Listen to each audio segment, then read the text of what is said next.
పూర్వం రంగాపురం అనే గ్రామం ఉండేది. ఆ గ్రామంలో రామయ్య, గోపయ్య అనే మిత్రులు ఉండేవారు. వారు చాలా అన్యోన్యంగా ఉండేవారు. వారు రోజు అడవి మార్గమున పట్నం వెళ్ళి వ్యాపారం చేసి జీవించేవారు. రామయ్య చాలా మంచి వ్యక్తి, కానీ గోపయ్య చాలా జిత్తులమారి. ఎవరినైనా సరే మోసం చేసి ధనం సంపాదించాలన్న నైజం కలవాడు. ఒకానొక రోజు గోపయ్యకి చుట్టాలు రావడంతో తను రావటం కుదరలేదు.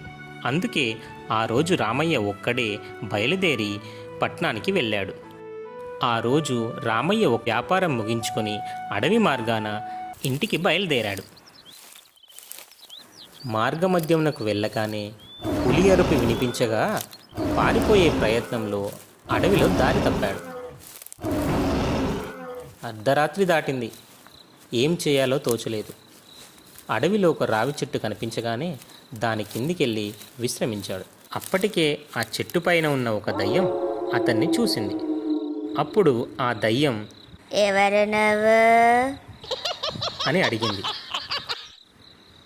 రామయ్యకు భయం వేసింది. ఎవరు మాట్లాడుతున్నారో తెలియదు. ఆంజనేయ స్వామిని ప్రార్థించాడు. మరొకసారి ఎవరు నువ్వు ఎందుకొచ్చావు అని శూన్యంలోంచి మాటలు వినిపించాయి. భీతి చెందిన రామయ్య తన వివరాలు చెప్పాడు. చాలా కష్టసుఖాలు ఏకరువు పెట్టాడు. దయ్యానికి అతని మాటల మీద నమ్మకం కుదిరింది.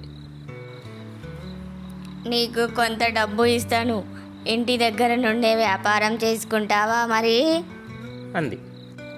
కాదంటే ఏం చేస్తుందో అని భయపడి సరేనన్నాడు. చాలా ధనం ఇచ్చి ఎప్పుడూ అడవిలోకి రావద్దని, వస్తే చంపేస్తానని అంది. ఆ పక్కనే ఉన్న చెట్టు మొదట్లో ధనంతో ఉన్న సంచి ప్రత్యక్షమైంది.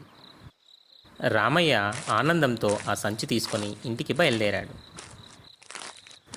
దయ్యం కూడా అతని వెనకాలే ఊరి పొరిమేర వరకు అతన్ని సాగనంపింది. రామయ్య ఇంటికి వచ్చి ఆనందంగా ఉండసాగాడు.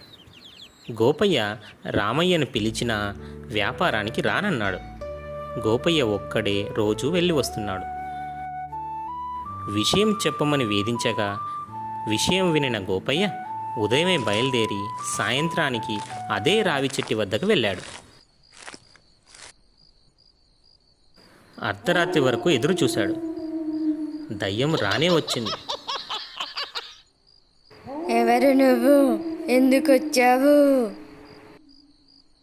దయ్యమును పొగిడి నీవు సహాయం చేయాలని ప్రార్థించాడు. దయ్యము ఏదైనా వరము కోరుకోమంది. రామయ్య దగ్గర ధనము లేకుండా పోవాలన్నాడు. తనే అమిత ధనవంతుడవ్వాలనుకున్నాడు.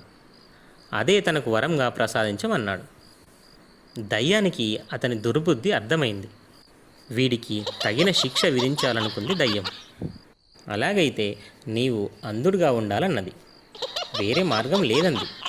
చెంపలేసుకొని క్షమించమన్నాడు గోపయ్య. నీకు ధనము ఇస్తాను రా, నీ కళ్ళు పీకేస్తాను, దగ్గరికి రా అంటూ సమీపానికి వచ్చింది. ఆ రాత్రి సమయంలో పరుగు ప్రారంభించాడు గోపయ్య. దయ్యం వెంబడిస్తూనే ఉంది. తెల్లవారుతుండగా తిరిగి తిరిగి అలసిపోయాడు. నీరసం వచ్చింది. ధనము లేకపోతే పోయింది. ఎక్కడ కళ్ళు పోతాయేమోనని భయం వేసింది. ఇంటి దారి పట్టాడు. జరిగిన విషయం రామయ్యకు చెప్పి క్షమించమన్నాడు. రామయ్య మిత్రునితో ఇక్కడే వ్యవసాయం చేసుకుందాము, ఎవరికైనా కీడు తలపెడితే మనకే అపకారం జరుగుతుంది. అన్యాయంగా ధనము అపహరించాలనుకుంటే మనమే దరిద్రంతో అనేక కష్టాలు అనుభవించాలని హితబోధ చేశాడు. ఇద్దరూ అరమరికలు లేక వ్యవసాయం చేసుకుంటూ మంచి మిత్రులుగా పేరు పొందారు. కొంతకాలానికి వారికి తగిన కన్యలను వివాహం చేసుకొని సుఖ సంతోషాలు పొందారు.